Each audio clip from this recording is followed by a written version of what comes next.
আসসালামু আলাইকুম সম্মানিত ভিউয়ার্স, আজকে আলোচনা করব রুপাটাডিন ট্যাবলেটটি নিয়ে। এই রুপাটাডিন ট্যাবলেটটি তৈরি করেছে এরিস্টো ফার্মা লিমিটেড নামের একটা ওষুধ কোম্পানি। এর দাম হচ্ছে 12 টাকা পার পিস, এক পাতার দাম হচ্ছে 120 টাকা। রুপাটাডিন হলো একটি অ্যান্টিহিস্টামিন জাতীয় ওষুধ। এর মূল কার্যকারী উপাদান হলো রুপাটাডিন। এটি মূলত যে কোনো ধরনের অ্যালার্জি, হাঁচি এবং ত্বকের চুলকানি দূর করতে চিকিৎসকরা প্রেসক্রাইব করে থাকেন। এটি খেলে অন্যান্য পুরনো অ্যালার্জির ওষুধের মতো সাধারণত অতিরিক্ত গুম গুম ভাব বা ঝিমুনি হয় না। আজকে আলোচনা করব এর ব্যবহার, খাওয়ার নিয়ম, পার্শ্ব প্রতিক্রিয়া সম্পর্কে। তাই ভিডিওটা শুরু করার আগে আপনাদের কাছে একটা অনুরোধ, ভিডিওতে লাইক, কমেন্ট, শেয়ার করবেন এবং নতুন নতুন ভিডিও পেতে চ্যানেলটিকে সাবস্ক্রাইব করে পাশে থাকবেন বলে আশা রাখি। তো চলুন শুরু করা যাক। এর ব্যবহার, কী কারণে ব্যবহার করা হয়? অ্যালার্জিক রাইনাইটিস, ধুলোবালি বা আবহাওয়ার পরিবর্তনের কারণে ঘন ঘন হাঁচি, নাক দিয়ে পানি পড়া, নাক চুলকানো বা নাক বন্ধ হয়ে যাওয়ার সমস্যায় এই রুপাটাডিন বা রুপা ট্যাবলেটটি দারুণ কাজ করে। এরপর হচ্ছে চোখের অ্যালার্জি। অ্যালার্জির কারণে চোখ লাল হওয়া, চোখ চুলকানো বা চোখ দিয়ে পানি পড়া কমাতে সাহায্য করে এই রুপা ট্যাবলেটটি।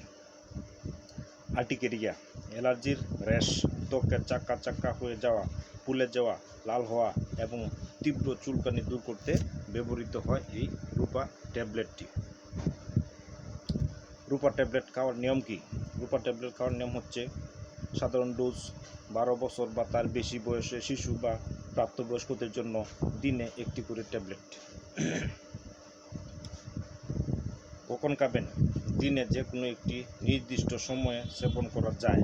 খাবার খাওয়ার আগে বা পরে দুইভাবেই খাওয়া যায়, তবে ভালো ফল পেতে প্রতিদিন নির্দিষ্ট একটি সময় সেবন করা সবচাইতে ভালো। পার্শ্ব প্রতিক্রিয়া কী? সাধারণত এটি খুব ভালো সহনীয় একটি ওষুধ, তবে ক্ষেত্রবিশেষ কিছু হালকা প্রতিক্রিয়া দেখা দিতে পারে, যেমন হালকা ঝিমুনি বা গুম গুম ভাব, মাথা ব্যথা, মাথা ঘোরানো, মুখ বা গলা শুকিয়ে আসা, ক্লান্তি অনুভব করা। এই হচ্ছে সাধারণ পার্শ্ব প্রতিক্রিয়া। গর্ভাবস্থা এবং স্তনদানকালে, গর্ভবতী বা স্তনদানকারী মায়েদের ডাক্তারের পরামর্শ ছাড়া এটি সেবন করা উচিত নয়। যাদের অতিরিক্ত লিভার বা কিডনির সমস্যা আছে তাদের ক্ষেত্রে ডাক্তার ডোজ পরিবর্তন করতে পারেন। এই হচ্ছে গর্ভকালীন সতর্কতা। বিশেষ দ্রষ্টব্য হচ্ছে